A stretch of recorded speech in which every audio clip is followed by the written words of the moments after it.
Bismillahirrahmanirrahim. Bismillah, alhamdulillah, wassalatu wassalamu ala rasulillah Sayyidina wa maulana Muhammad bin Abdullah wa ala alihi wa sahbihi wa man tabi'a sunnatahu wa iqtada bihudah.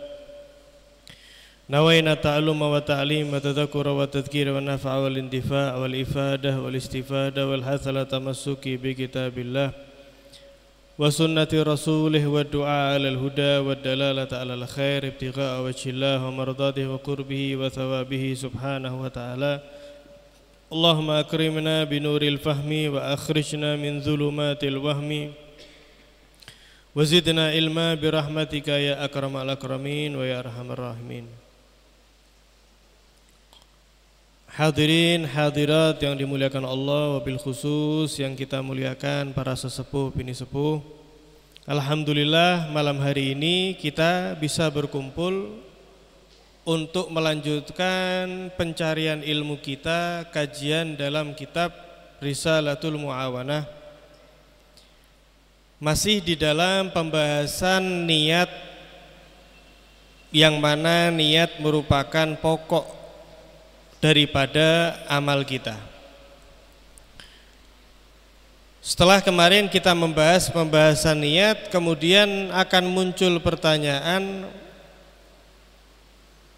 bagaimana jika niat itu niat yang baik digunakan pada amalan yang buruk?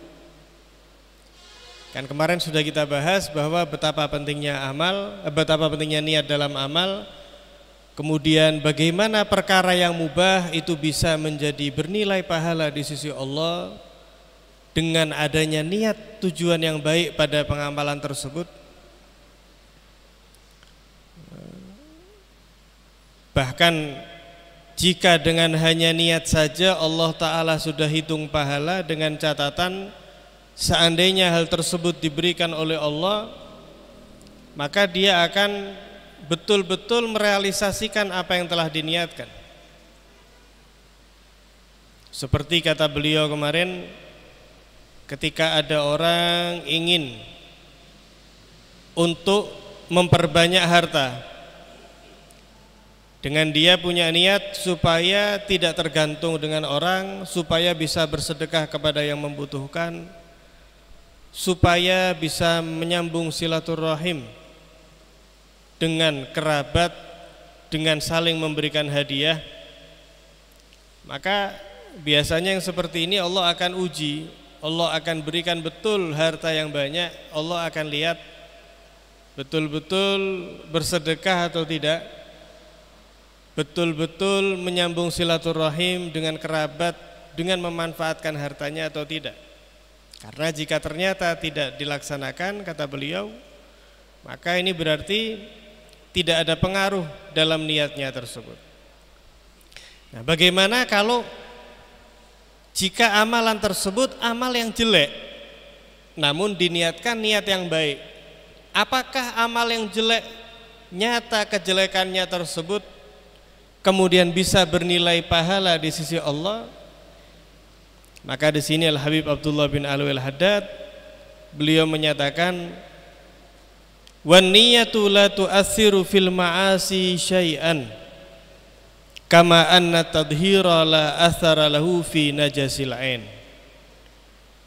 Beliau menyatakan bahwa niat yang baik sekalipun itu tidak akan mempengaruhi kejelekan, kehinaan, kenistaan daripada perbuatan maksiat sedikit pun. Sebagaimana pembersihan tidak akan ada faedahnya jika yang dibersihkan adalah najis. Misalnya niki nggih, ada orang yang kemudian berdalih mengatakan, saya pergi ke diskotik karena saya ingin berdakwah,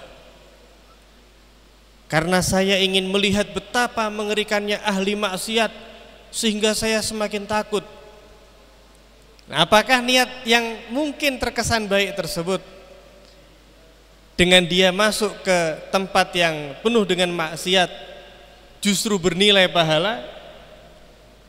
Apa jawaban beliau? Niat yang baik, sebaik apapun niatnya, jika masuk pada amalan yang nyata perbuatan maksiat, maka sedikit pun tidak merubah perbuatan maksiat tersebut menjadi ketaatan. Beliau kasih permisalan sebagaimana, maaf, kita ingin membersihkan kotoran. Ini ada kotoran, najis, ainun najasa, najis, bukan sesuatu yang terkena najis, nggih. Najis, wujud najis. Kemudian ada orang ingin berusaha mensucikan najis tersebut. Bisa apa tidak kira-kira? Gak mungkin terjadi. Mau digebyur air zam-zam sekalipun, kotoran gitu tetap najis. Seperti itulah perbuatan maksiat, kemudian ingin disusupi dengan niat yang baik, maka sedikit pun tidak akan berubah menjadi baik. Apalagi semisal tadi itu, saya pengen berkumpul dengan orang-orang yang jelek, berkumpul dengan ahli maksiat, karena saya ini ingin mereka tadi itu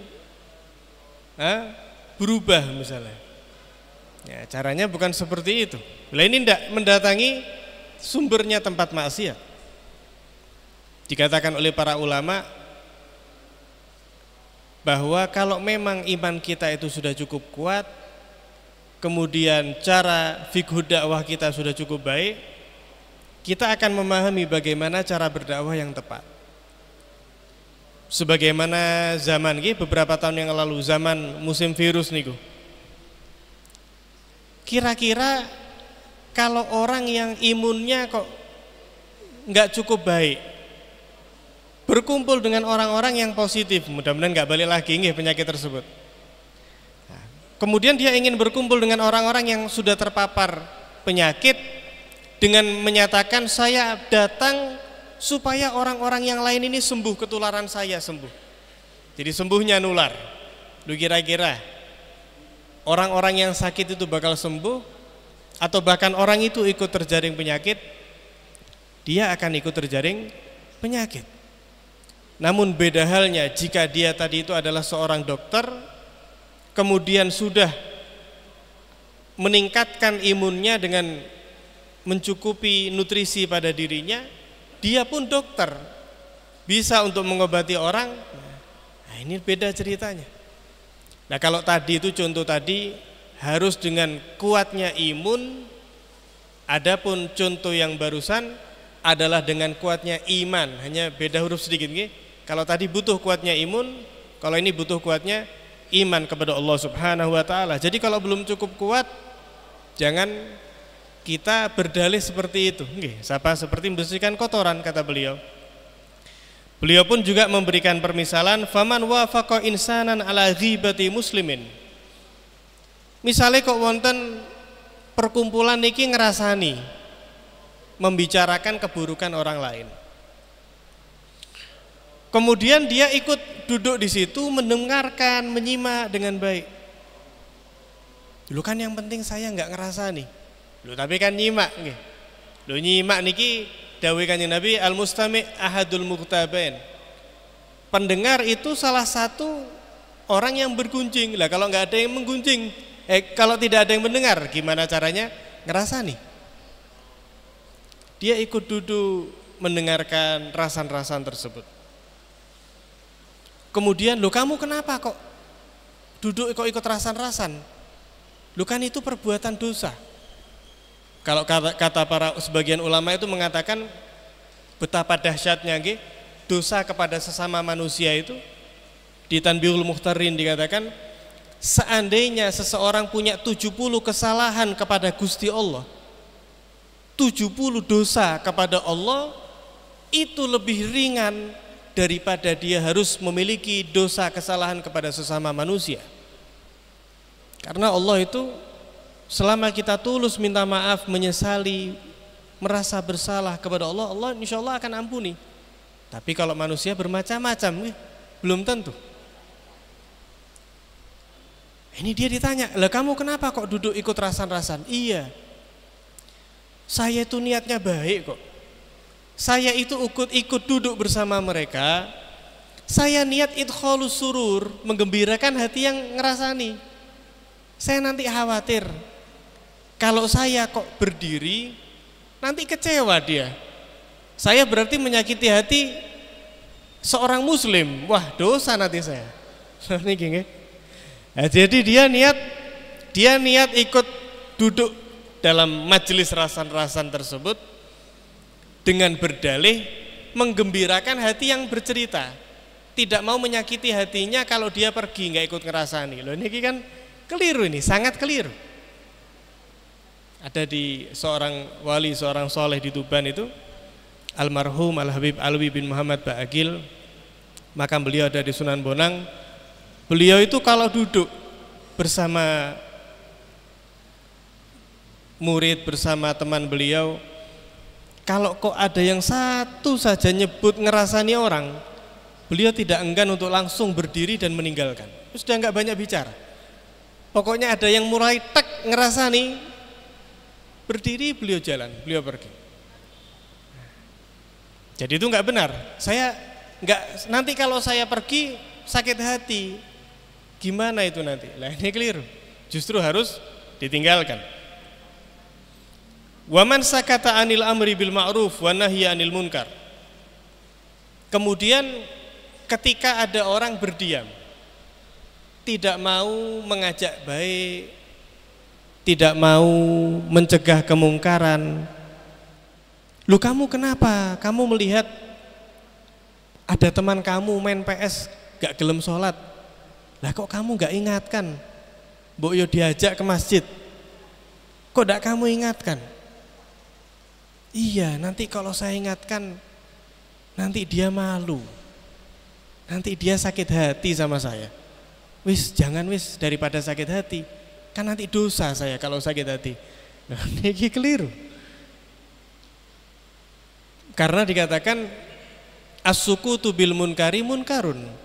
Diam atas perkara kemungkaran itu sebuah kemungkaran.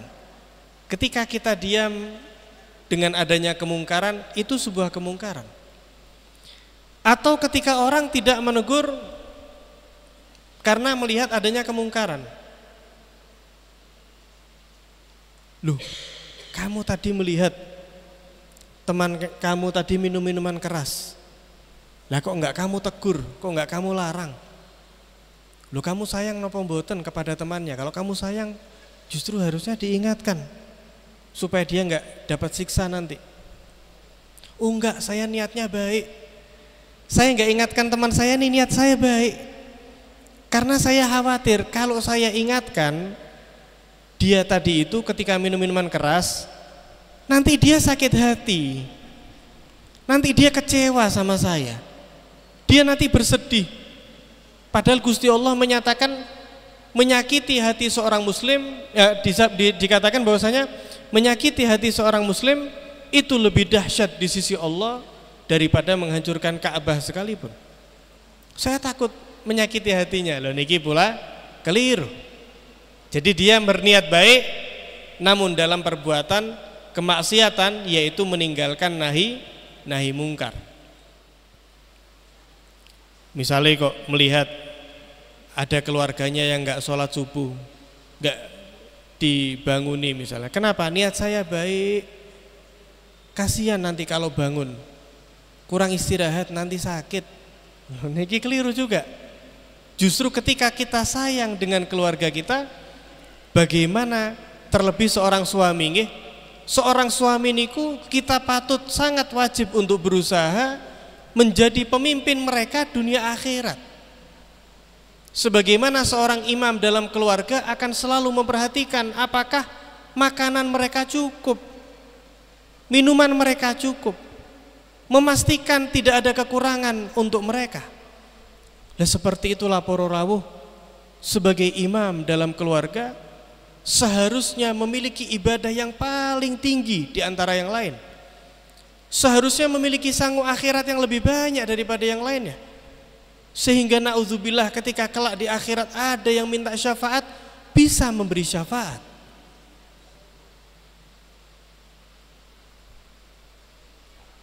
Kemudian beliau mengatakan ketika niat yang jelek, ya, sebagaimana niat yang jelek ketika ada pada amalan yang zahirnya baik sekalipun akan menjadikan jelek.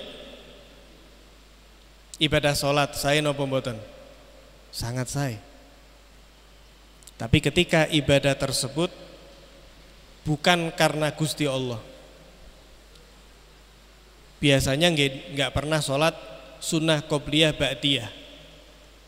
Namun berhubung kali ini masuk ke dalam masjid bersama calon mertua, waduh ini sholatnya biasanya gesit nih, langsung singkat. Nah, ini sunnah-sunnah yang mungkin selama ini belum dilakukan. Allah, bagaimana terkesan supaya terlihat seorang pemuda yang soleh, amal yang zahirnya baik, sholat, tapi ketika diniatkan dengan niat yang jelek, niat untuk dilihat orang lain, maka amalan yang terlihat baik tersebut menjadi jelek. Kaman ya'malus shalihat wa yanwi bidzalika tahsilul mali wal jah. Dawe Imamul Haddad, sebagaimana orang-orang yang beramal soleh namun dia niatkan dengan amalan yang zahirnya soleh tersebut untuk meraih harta yang fana, yang sementara, atau untuk meraih jabatan. Apalagi Masya Allah nggih, saniki niki masa-masa pil-pil nggih, masa-masa pemilu, masa-masa pemilihan. Masya Allah, sekarang banyak orang yang mendadak jadi orang-orang yang soleh nggih. Mungkin yang nggak pernah sowan kiai, sowan mulai. Pondok-pondok pesantren ini Masya Allah banyak yang sowan ini kalau sekarang nggih. Nggak pernah silaturahim kepada para ulama, silaturahim. Bahkan amalan-amalan sholat nggih, sampai ditampilkan ini dan itu. Pun nggih, jangan diteruskan, bahaya nih. Jadi mengamalkan amalan-amalan yang soleh, kemudian diniatkan untuk mendapatkan jabatan atau harta, maka fana. Allah Ta'ala menyatakan dalam ibadah kurban misalnya, lan yanalallaha luhumuha wala dima'uha walakin yanaluhu taqwa minkum. Ketika seseorang berkurban, itu yang sampai kepada Allah bukan darah, bukan daging hewan, melainkan ketakwaan yang ada di dalam hati seorang yang berkurban tersebut, yang kemudian dipandang, dinilai oleh Allah Subhanahu wa ta'ala. Fajtahid, maka berusahalah engkau, ya akhi, wahai saudaraku, dawe Imamul Haddad, antakuna niyatuka fi ta'atika maksuratan ala ibtigha'i wajhillahi ta'ala. Berusahalah engkau, wahai saudaraku, bagaimana niatmu itu di dalam ketaatanmu maksuratan, hanya untuk meraih ridhonya Allah Subhanahu wa ta'ala, untuk meraih pandangan kasih sayang rahmat Allah Subhanahu wa ta'ala. Masya Allah, kalau kita lihat mereka orang-orang yang soleh, orang-orang para wali Allah, di antara mereka ada para rawuh, hadirin hadirat, pengarang kitab yang kitabnya insya Allah tidak ada pondok kecuali bakal dipelajari, yaitu kitab Nahwu Al-Ajurumiyah atau biasa dikenal Jurumiyah, karya daripada Al-Imam Abu Abdillah Muhammad bin Muhammad As-Sinhaji. Nah, kitab Jurumiyah niki setiap pondok pasti mempelajari. Beliau niku saking ikhlasnya mengarang kitab Nahwu tersebut semata-mata untuk Gusti Allah Ta'ala. Tahukah hadirin, beliau selesai mengarang kitab, menyusun kitab, zaman dulu bukan pakai komputer nih, pakai tinta nih. Itu beliau selesai mengarang kitab, beliau pergi ke laut, kemudian mengatakan, ya Allah, seandainya in kana khalisan lillah la yabla. Ya Allah, jika ini saya mengarang memang ikhlas semata-mata karena Engkau ya Allah, maka kertas ini tidak akan hilang, tidak akan rusak, tidak akan luntur bahkan tintanya. Ini sesuatu yang tidak logis. Tinta yang zaman dulu ditulis di kertas kena air amblas, hadirin hadirat. Ini beliau kemudian ceburkan di laut, beliau kelintirkan, mengatakan, ya Allah, kalau ini ikhlas karenamu saya mengarang kitab, kitab ini tidak akan hancur. Subhanallah, kitab itu pun berjalan. Beberapa waktu kemudian kembali kepada beliau, kemudian beliau menyaksikan keikhlasan bersyukur kepada Allah, kemudian bermanfaat seperti apa yang kita saksikan saat ini. Wanwi bima ta'atahu minal mubahat al-isti'anah ala ta'atillahi ta'ala. Dan niatkan atas segala hal yang engkau lakukan daripada perkara-perkara yang mubah sekalipun, semata-mata untuk membantu dirimu pada ketaatan kepada Allah Subhanahu wa ta'ala. Hadirin hadirat, jika kita pintar-pintar berniat yang baik, apapun yang kita lakukan sehari-hari itu bernilai ibadah. Apa saja. Misalnya kok ada seseorang beli sepeda motor. Ya Allah, saya niat beli sepeda motor ini untuk mudah mencari nafkah,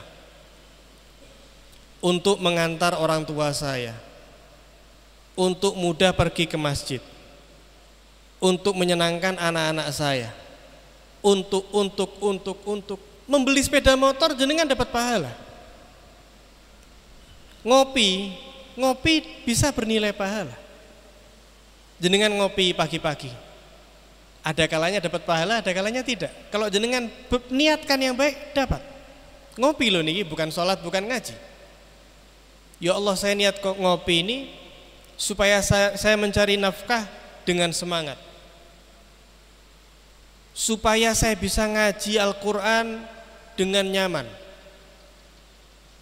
supaya saya bisa bersyukur kepadamu atas nikmatnya kopi. Saya mencicipi, merasakan kopi ini ya Allah, supaya saya merasa lezat, saya akan bersyukur kepadamu. Niat, dapat pahala. Apapun. Jenengan misalnya kok buat akuarium di rumah diisi ikan, ini kan zahir bukan pahala. Saya niat ya Allah untuk menghormati tamu saya, supaya senang lihat ada ikan. Ikramud duyuf. Saya niat ya Allah untuk menyenangkan anak-anak saya melihat ikan, dapat pahala. Olahraga pagi-pagi, saya niat ya Allah supaya badan saya sehat, supaya saya bisa bermanfaat untuk keluarga, untuk teman, untuk masyarakat sekitar, supaya sehat. Ya Allah, supaya kaki saya sehat, pergi ke masjid, saya olahraga. Diniatkan terus yang banyak, pahala akan berbilang. Makanya beliau mengatakan, wa'lam, ketahuilah, annahu yatasawwaru an yajtami'a fil amalil wahid niyatun katsiratun wa yakunu lil amil bi kulli niyatin minha thawabun tam. Kata beliau Al-Imam Abdullah bin Alwi Al-Haddad, ketahuilah bahwasanya akan tergambarkan berkumpulnya dalam satu kegiatan amal niat yang banyak sekali, sehingga akan diberikan oleh Allah kepada yang mengamalkan tersebut dengan satu amalan para rawuh, dia akan mendapatkan pahala yang berbilang dengan masing-masing niat 1, 2, 3, 4, 5. Masing-masing niat akan mendapat pahala yang sempurna. Misaluhu minat ta'at, dikasih misal oleh Habib Abdullah. Permisalannya seperti ketika kulon jenengan niki ngaji Al-Quran. Diniatkan yang pertama, ya Allah, an yanwiya bi qiraatil Quran munajatallahi ta'ala. Dia niat ketika membaca Al-Quran, dia sedang bermunajah kepada Allah Subhanahu wa taala. Niat menyimak kalamullah dengan diresapi, ya Allah, ini risalah cinta dari Tuhan saya kepada saya. Dia amati, dia renungi maknanya tadi itu. Karena dikatakan fa'inal qari' munajin rabbah. Seseorang itu ketika dia mengaji Al-Quran, maka hakikatnya dia sedang bermunajah kepada Allah Subhanahu wa ta'ala. Ada pula ulama yang mengatakan ketika seseorang itu ingin berbicara menyampaikan isi hatinya kepada Allah, maka hendaklah ia melaksanakan sholat, karena sholat adalah mi'rajul mu'minin. Mi'rajnya kaum mukminin, bagaimana ia bisa mencurahkan isi hatinya kepada Allah adalah dengan perantara sholat. Jika kita ingin berbicara dengan Allah, maka perantaranya adalah sholat. Namun ketika kita ingin mendengar, diajak bicara, dikhitab dengan Allah, maka caranya adalah dengan mengaji kalamullah, yaitu Al-Quranul Karim.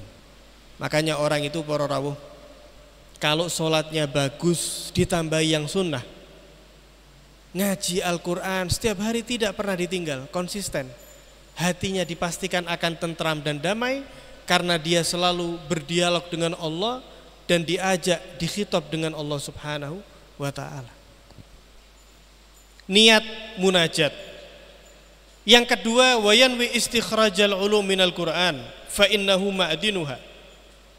Yang kedua diniati, ya Allah, saya niat ngaji, saya niat untuk mendapatkan ilmu-ilmu yang terkandung dalam kalamullah, yaitu Al-Quran. Al-Quran itu maknanya lautan, para rawuh. Para aulia itu setiap ngaji mendapatkan makna baru, makna baru, makna baru.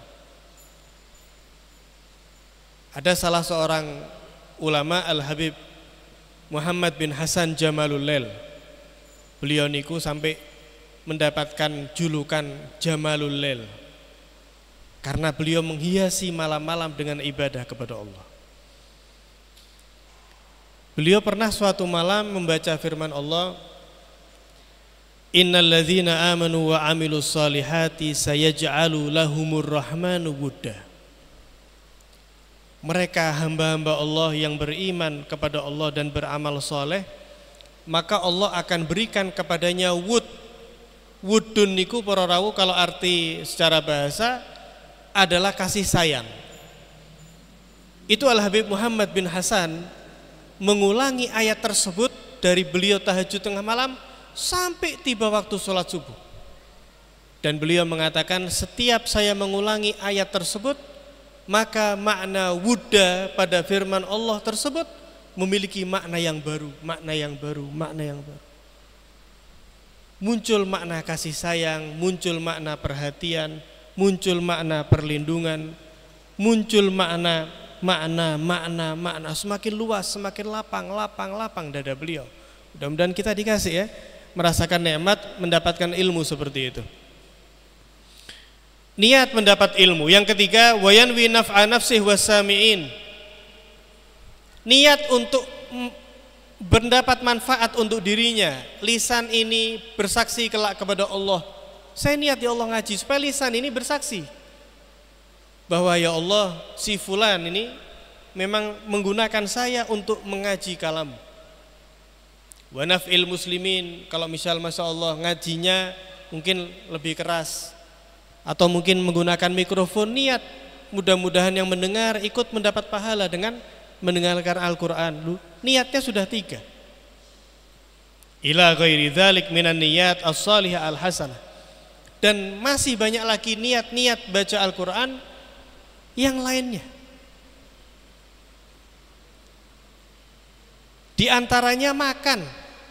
Itu kalau diniati, yang pertama imtisalan li amrillah, nurut sama Allah. Nurut sama Allah maka dia makan. Karena Gusti Allah menyatakan, ya ayyuhalladzina amanu kulu min thayyibati ma razaqnakum. wahai hamba-hamba yang beriman, makanlah min thayyibat, daripada makanan-makanan yang thayyibat, yakni al-halal, yang halal, yang baik. Ma razaqnakum, dari apa yang telah aku berikan untuk kalian. Kulu, ada fi'il amr di sini. Makanlah dari yang halal, dari apa yang aku berikan kepada kalian. Ketika makan itu teringat firman Allah, kulu min thayyibati ma razaqnakum, makanlah. Ya Allah, saya niat makan karena semata-mata taat atas perintahmu, makan, saya makan ya Allah. Dapat pahala satu. Yang kedua, niat untuk kuat dalam beribadah, dapat pahala lagi dua. Niat lagi yang ketiga, at-tasabbub fi istikhraj syukri minka li rabbik. Niat untuk merasakan kelezatan makanan, akhirnya bersyukur kepada Allah. Ya Allah, saya niat makan mentaati perintahmu supaya saya kuat dalam beribadah, dan ya Allah supaya saya merasakan lezatnya dan bersyukur kepadamu. Karena Allah Ta'ala menyatakan kulu min rizki rabbikum washkuru lahu, makanlah dari rizki Tuhan kalian dan bersyukurlah kepadanya. Dan kiaskanlah daripada amalan-amalan yang lain, daripada perbuatan taat bahkan yang mubah, dan perbanyaklah niat-niat yang baik di dalamnya. Nah, ini kebetulan ada pertanyaan dari salah seorang jamaah, ya, beliau menyimak ada di luar sana karena ada pekerjaan. Beliau bertanya, apakah makan ketika menunggu perut lapar suatu kesunahan? Atau mungkin boleh dibilang, apakah orang itu bersengaja melaparkan diri mendapatkan pahala? Ulama ini para rawuh tidak ada sedikit pun kecuali mereka jelaskan. Percayakah hadirin, dalam lapar pun ulama menjelaskan ada niat-niat untuk lapar, bahkan kita mendapat pahala karena lapar. Jawabannya apa? Mendapat kesunahan. Karena Nabi SAW itu Nabi SAW itu tidak makan sebelum beliau lapar, tidak makan sebelum beliau lapar, lapar baru makan. Kemudian beliau tadi itu berhenti makan sebelum beliau kenyang. Nah, singkat saja, apa kemudian yang menjadi niat-niat dalam melaparkan diri? Yang pertama, tadlilun nafsi wa taksiruha, karena mengalahkan hawa nafsu. Hawa nafsu pengen makan, padahal belum lapar betul, dilawan sama dia. Enggak, saya mau lapar dulu, saya memilih untuk lapar. Saya tidak melulu mentaati, menuruti sendiko dawuh kepada hawa nafsu. Yang kedua, ingin meniru Nabi SAW. Rasulullah itu apa yang tidak diberikan kepada Nabi? Tapi Nabi mengatakan, aju'u yawman wa ashba'u yawman. Ada kalanya saya melaparkan diri, maka saya akan tadarru ya Allah kepadamu. Ada kalanya saya merasa cukup, kenyang, maka saya bersyukur kepadamu. Lah, niru Nabi. Ketika melaparkan diri, niat meniru Nabi, dapat pahala 2. Yang ketiga, niat untuk mendapat kekenyangan, ketenangan kelak di akhirat. Karena dalam satu riwayat, barang siapa yang melaparkan diri ketika hidup di dunia, dalam arti tidak selalu berlebih-lebih dalam di dunia, maka kelak di akhirat ketika banyak yang kelaparan, Allah akan jadikan dia dalam kecukupan. Yang terakhir, dan ini hikmah yang luar biasa, ketika lapar, agar dia bisa merasakan apa yang dirasakan oleh mereka yang mungkin tidak mampu banyak dalam makan mungkin sehari 1 kali saja. Nah, ketika dia merasa melaparkan diri, akan mendapatkan hikmah, dia niatkan untuk mendapat pelajaran, bisa merasakan mereka yang tidak dapat makan cukup banyak, sehingga akan muncul belas kasih dari hatinya, muncul kepedulian kepada sesama, maka dia akan mendapatkan setidaknya ada 5 pahala tadi itu. Ada satu lagi, yaitu supaya nggak mundar-mandir ke kamar mandi. Nah, itu pun terhitung pahala. Jadi 5 pahala, 5 niat ketika lapar itu pun mendapatkan pahala. Mudah-mudahan sedikit ini bermanfaat. Berikutnya kita akan bahas di pertemuan yang berikutnya. Kurang lebihnya mohon maaf. Subhanakallahumma bihamdika asyhadu an la ilaha illa anta astaghfiruka wa atubu ilaik. Wallahu a'lam bishawab. Wassalamualaikum warahmatullahi wabarakatuh.